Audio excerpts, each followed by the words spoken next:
سنن ابو داؤد جلد نمبر 2 میں یہ حدیث مبارکہ ہے۔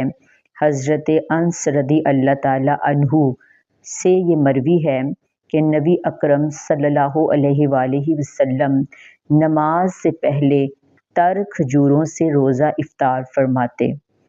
تر کھجوریں نہ ہوتی تو چند خشک کھجوروں یعنی چھہاروں سے بھی روزہ افطار فرما لیتے، اور یہ بھی نہ ہوتی تو چند چلو پانی پی لیتے۔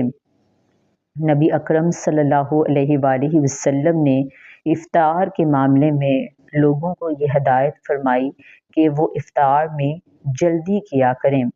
صحیح بخاری جلد نمبر 1 میں یہ حدیث مبارکہ ہے۔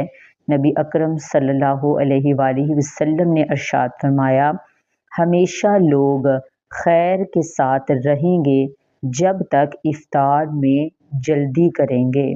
سبحان اللہ۔ سنن ابو داؤد جلد نمبر 2 میں یہ حدیث مبارکہ ہے۔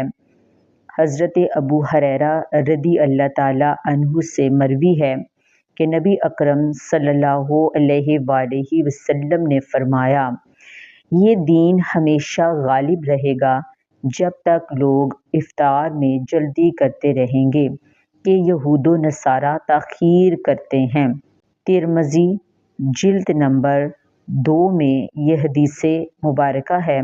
حضرت ابو ہریرہ رضی اللہ تعالیٰ عنہ سے مروی ہے کہ نبی اکرم صلی اللہ علیہ وآلہ وسلم نے ارشاد فرمایا، اللہ عز و جل نے فرمایا، میرے بندوں میں مجھے زیادہ پیارا وہ ہے جو افطار میں جلدی کرتا ہے۔